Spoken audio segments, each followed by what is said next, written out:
परमेश्वर ने उस मनुष्य को अपने पास लाने के लिए अपने इकलौते पुत्र यीशु मसीह को भेजा। इस कहानी के ज़रिए, इस नाटक के ज़रिए हमने एक छोटा सा दिखाने की कोशिश की है।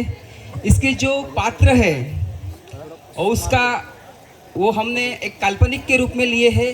किसी भी संप्रदाय या किसी भी व्यक्ति को ठेस पहुंचाना हमारा हेतु नहीं है। अगर ऐसा हो तो कृपया करके हमें थोड़ा क्षमा कीजिएगा। लेकिन जो परमेश्वर की योजना सारे मानव जाति के लिए है, सारे मनुष्य की जाति के लिए है, चाहे वो कौन से भी धर्म का हो, चाहे वो कौन से भी जाति का हो, उसके लिए परमेश्वर की योजना, उसका प्रेम इस नाटक के ज़रिए आप तक पहुंचाने का हमने एक छोटा सा प्रयास किया है। आमेन।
छोटा सा नाटक शुरू होता है।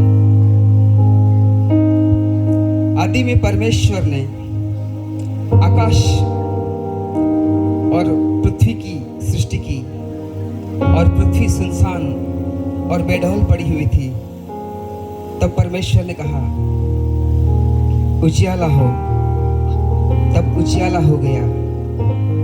और इस प्रकार 6 दिन के अंदर में परमेश्वर ने पृथ्वी पर की जितनी भी वस्तुएं हैं, चाहे वो जीव जंतु हो, पशु पक्षी हो, पेड़ पौधे हो, सारे चीजें परमेश्वर ने 6 दिन में बनाया।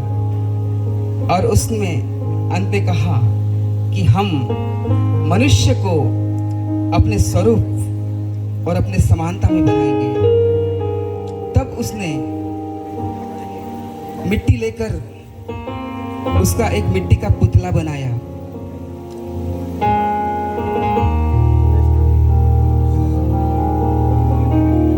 और उसके अंदर में जीवन का श्वास फूका और मनुष्य जीवित प्राणी बना। और परमेश्वर ने उसका नाम आदम रखा और उसको लेकर एदेन के वाटिका में रखा। तब परमेश्वर ने उसको आज्ञा दी कि तू बगीचे के सभी वृक्ष का फल खा सकता है, लेकिन जो बगीचे के बीच में है, जो भले बुरे के ज्ञान का वृक्ष है, उस फल को न तो तू छूना और न उसको खाना। आदम अदन की वाटिका के अंदर में अकेला घूम रहा था। उसके साथ में कोई मेल खाए ऐसा कोई नहीं था। तब परमेश्वर ने उसको एक दिन भारी नींद में डाला और उसकी एक पसली निकालकर उसमें से एक स्त्री बनाई और उस स्त्री को परमेश्वर ने आदम के पास लेके आया और आदम ने उस स्त्री के विषय में कहा कि ये मेरी हड्डी में की हड्डी और मेरी मांस में की मांस है। उस दिन से आदम और हवा दोनों एदन की वाटिका में घूमते फिरते रहे। पूरी एदन की वाटिका के सभी वृक्ष के फल वो खा सकते थे, लेकिन परमेश्वर ने जैसे आज्ञा दिया था कि जो वाटिका के बीच का वृक्ष उसके फल को खाने के लिए मनाही किया था। तभी एक दिन अचानक हवा अकेली थी। तभी उस वाटिका में जो सर्प सबसे धूर्त था वो हवा के पास आता है।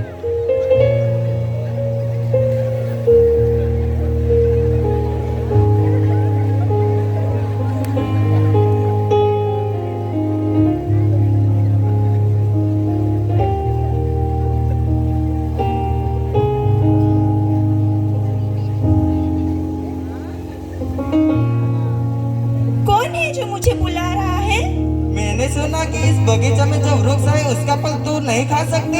नहीं, ऐसा तो नहीं। मैं सभी फल के वृक्ष का फल खा सकती हूँ, लेकिन प्रभु ने कहा है जो बीच में, जो वाटिका के बीच में जीवन और भले और बुरे का जो पेड़ है उसका फल तो तुम न खाना और न छूना। ऐसा ही क्या? हाँ, ऐसा ही है। खाओगी तो क्या होगा? मैं मर जाऊंगी खाऊंगी तो। नहीं नहीं नहीं नहीं नहीं, तू बिल्कुल नहीं मरेगी, वरन तू परमेश्वर के समान हो जाओगी। ऐसा है? हाँ। और ये कहकर उस तुर्त ने उस हवा को बहकाकर वो वहां से चला गया और हवा उस एदन की वाटिका में घूमते फिरते उस भले और बुरे के वृक्ष के पास आ पहुंची और उसने देखा कि फल देखने में बहुत सुंदर है तो खाने में भी बहुत सुंदर होगा। उसने धीरे से उस फल को तोड़ा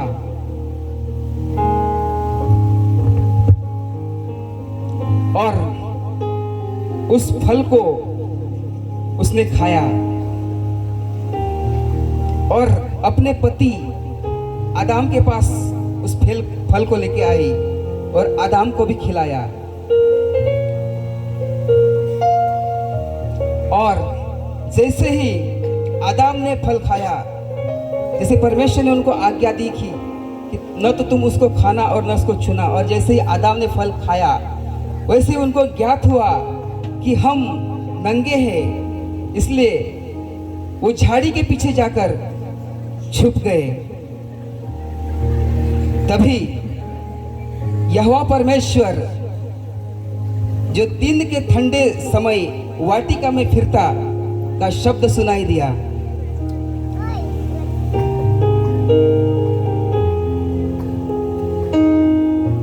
आदम, ए आदम, तू कहाँ है? आदम, ए आदम, तू कहाँ है? आदम। प्रभु जी, मैं यहाँ हूँ। मैं बारी में से आपका शब्द सुनकर डर गया क्योंकि मैं नंगा हूँ। तुझे किसने बताया कि तू नंगा है? क्या जिस फल के बारे में मैंने तुम्हें कहा था उसका फल तुमने खाया? जो आपने स्त्री दी थी संग रहने के लिए, उसी ने मुझे दिया और मैंने खा लिया। हे स्त्री, तूने यह क्यों किया? नहीं नहीं प्रभु जी, मैंने नहीं खाया, मुझे शैतान ने कहा इसलिए मैंने खाया उसे। देख प्रभु जी, जिस मनुष्य को तूने बनाया उसको मैंने पाप में गिराया है। हे दुष्ट शैतान, तूने जो यह घोर काम किया है, इसलिए आज के बाद से तू सब घरेलू पशुओं में सबसे श्रापित होगा। और आज के बाद से तू और इस स्त्री का वंश, इन दोनों के बीच में मैं बैर उत्पन्न पैदा करूंगा और इसका वंश तेरे सिर को कुचलेगा और तू इसके एड़ी को डसेगा और आज के बाद से तू पेट के बल चला फिरेगा।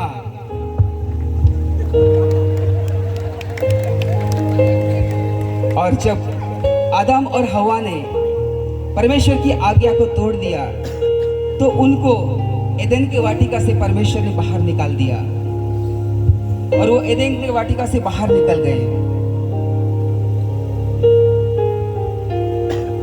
और एदेन की वाटिका से बाहर निकलकर वो अपना खुद का जीवन जीने लगे। तभी समय बीतता गया, साल बीतते गए, उनके द्वारा बहुत पीढ़ियां, बहुत कुल, बहुत जाति आदम और हवा के द्वारा उत्पन्न हुई और आदम और हवा ने गुनाह किया।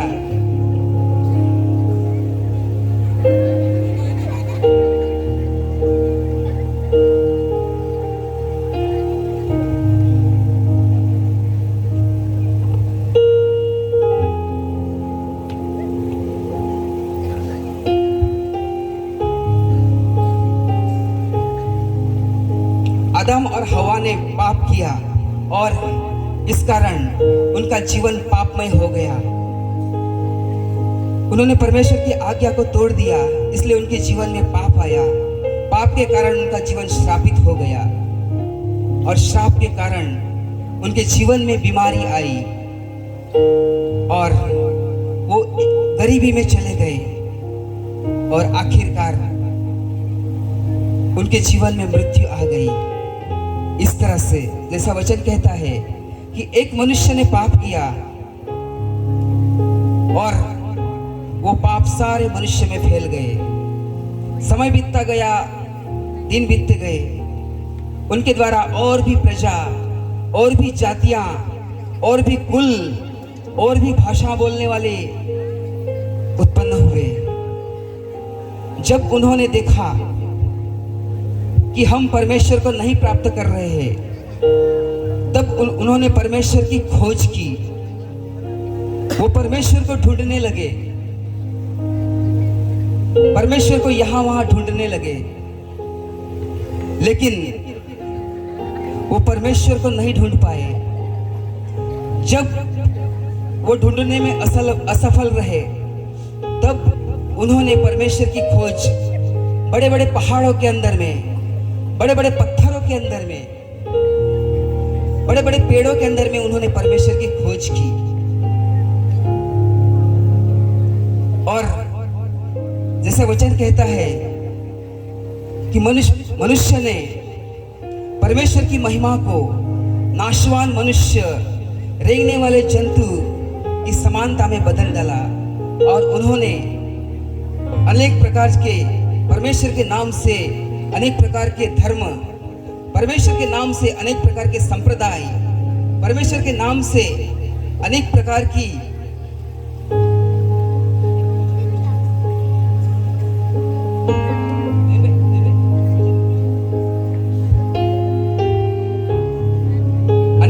संप्रदाय तैयार किए। उन्हें लगा क्या पता हम ऐसा करके परमेश्वर को प्राप्त करेंगे। वो परमेश्वर की खोज में यहां वहां घूमने लगे, अलग अलग प्रकार के अनुष्ठान, अलग अलग प्रकार की धार्मिक विधियां करके वो परमेश्वर को टटोलने लगे, लेकिन मनुष्य परमेश्वर को नहीं ढूंढ पाया।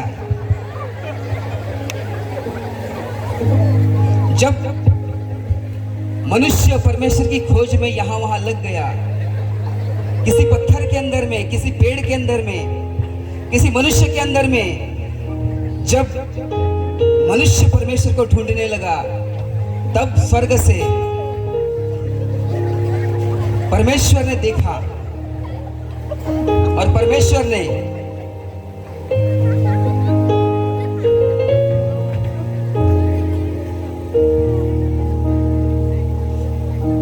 जब परमेश्वर ने स्वर्ग से देखा तो अपने पुत्र से कहा,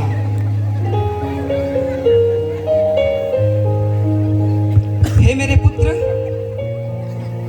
आज जिन मनुष्य को हमने बनाया, जिन मनुष्य को हमने उसकी पवित्रता में सृजा, आज वो हमसे दूर होकर आज वो अनेक प्रकार के अनुष्ठानों के अंदर में, अनेक प्रकार के संप्रदाय के अंदर में आज हमें खोज रहा है। हे मेरे पुत्र, क्या तू इन मनुष्य जाति के लिए इस संसार में जाएगा? हाँ, जाएगा प्रभु जी। लेकिन हे मेरे पुत्र, आज मनुष्य ने परमेश्वर की आज्ञा को तोड़ दिया, इसलिए उनके जीवन में पाप आया, उनका जीवन श्रापित हुआ, उनके अंदर में गरीबी आ गई, उनके अंदर में बीमारी आ गई। इसलिए हे मेरे पुत्र, क्या तू इनके लिए जाएगा? हाँ, जाएगा। हे मेरे बेटे, तुझे इनके लिए अपना बलिदान देना पड़ेगा, अपना प्राण देना पड़ेगा, अपना लहू बहाना पड़ेगा। क्या तू इन सारे मानव जाति के लिए अपना लहू बहाने के लिए तैयार है? हाँ प्रभु जी। हाँ बेटे, आज मैं तुम्हें इस संसार के अंदर में भेजता हूँ।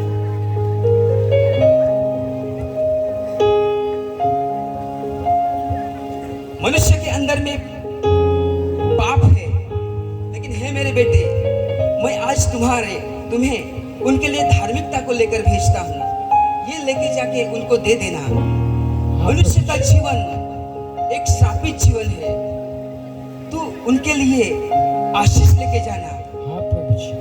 आज मनुष्य बीमारी के अंदर में जीवन जी रहा है, हे मेरे बेटे, आज तू उनके लिए चंगाई लेके जाना। हाँ प्रभु जी। मनुष्य आज गरीबी के अंदर में जीवन जी रहा है, हे मेरे बेटे, आज तू उनके लिए भरपूरी लेके जाना। हाँ प्रभु जी।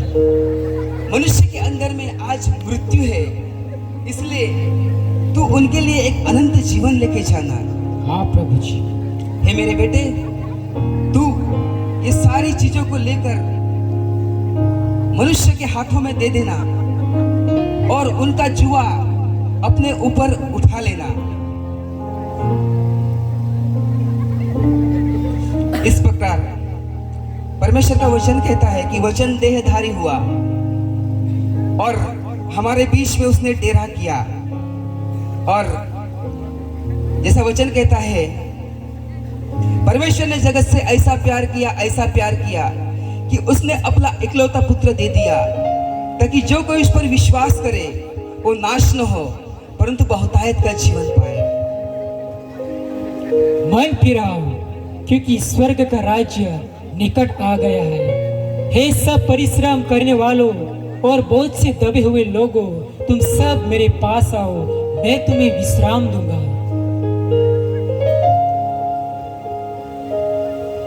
और इस प्रकार यीशु मसीह का सुसमाचार सुनकर कई लोग यीशु मसीह के और अपना मन फिराया।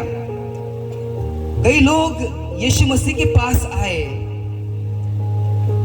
यीशु मसीह का सुसमाचार 2000 साल पहले हमारे बीच में यीशु मसीह आया और उसने यही संदेश दिया, मन फिराओ क्योंकि स्वर्ग का राज्य हमारे निकट आ गया है।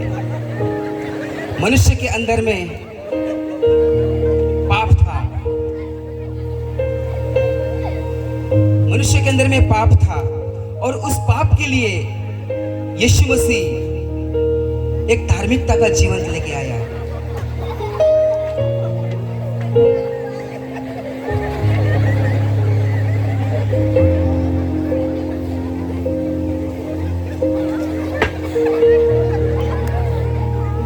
जब हम एक व्यक्ति मन फिराता है तो शैतान उसको बहुत परेशान करता है। परमेश्वर ने देखा कि मनुष्य का जीवन एक श्रापित जीवन है, उसके लिए परमेश्वर एक आशीष लेके आया। और जब एक व्यक्ति मन फिराता है, एक व्यक्ति मन फिराता है,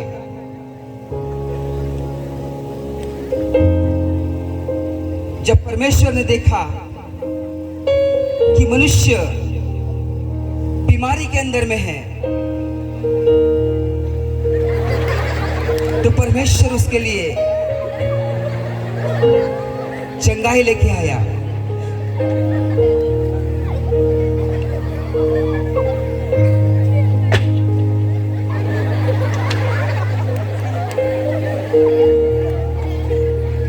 और जब परमेश्वर ने देखा कि मनुष्य गरीबी के अंदर में अपना जीवन जी रहा है, उसके लिए यीशु मसीह भरपूरी को लेके आया।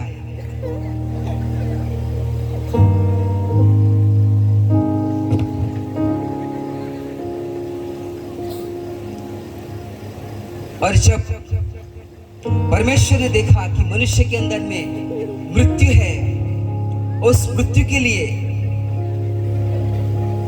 परमेश्वर एक अनंत काल का जीवन लेके आया।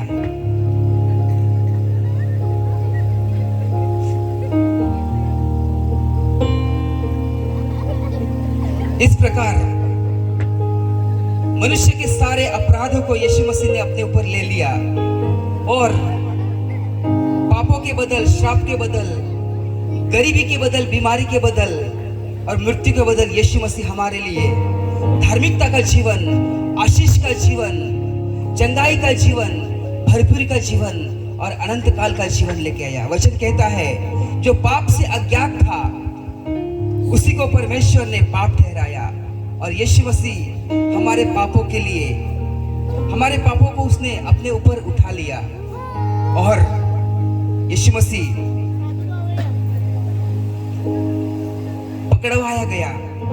हमारे ही पापों के लिए उस पर यीशु मसीह पकड़वा गया।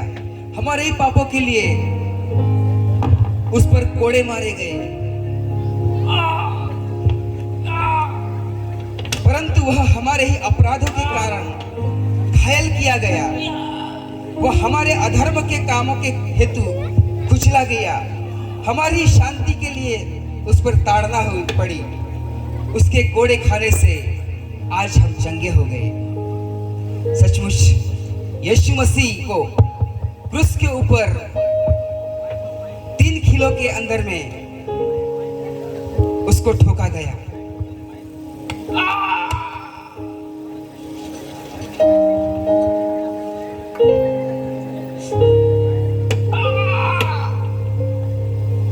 इस प्रकार से परमेश्वर का एकलौता पुत्र यीशु मसीह ने मानव जाति के लिए अपना एकलौता पुत्र बलिदान किया ताकि जो कोई उस पर विश्वास करे उसका नाश न हो परंतु उसको अनंत काल का जीवन प्राप्त हो। सचमुच हमारे सारे अपराधों को यीशु मसीह ने अपने ऊपर ले लिया। जो कोई अपने पापों को मान लेता है और उसको छोड़ देता है उस पर दया की जाती है। और यीशु मसीह जब क्रूस के ऊपर था उसके पसली के अंदर में भाला मारा गया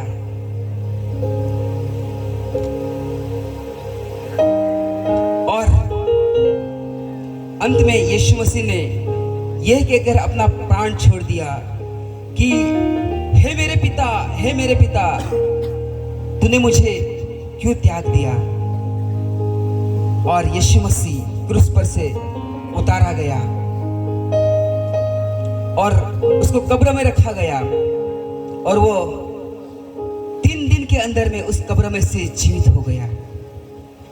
सचमुच यीशु मसीह हम सभी के पापों को उसने अपने ऊपर ले लिया और हमें उस परमेश्वर ने वो शांति दी है, वो अनंत काल का जीवन दिया है, जो अनंत काल का जीवन लेकर आज हम उस स्वर्ग की में जाने वाले हैं।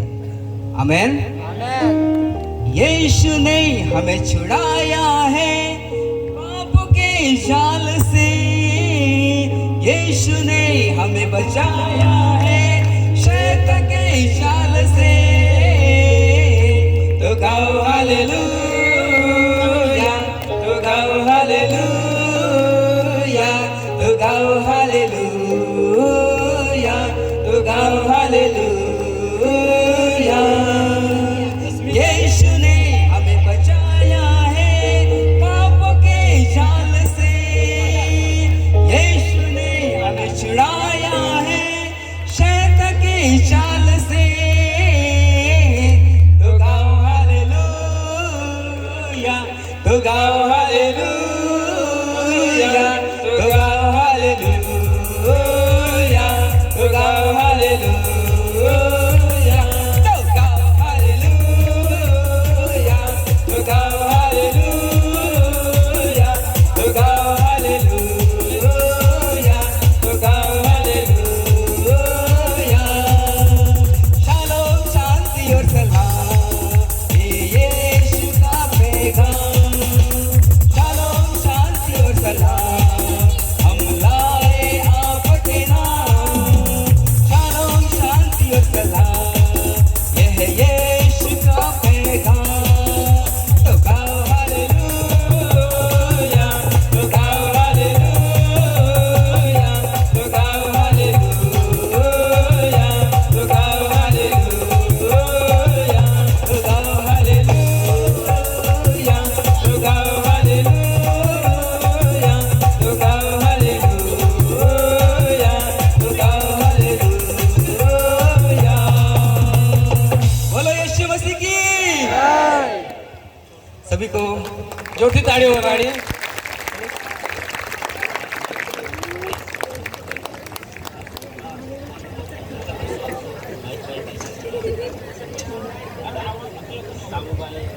અરે ખૂબ જ સારું ઇનામ આવી ગયું છે।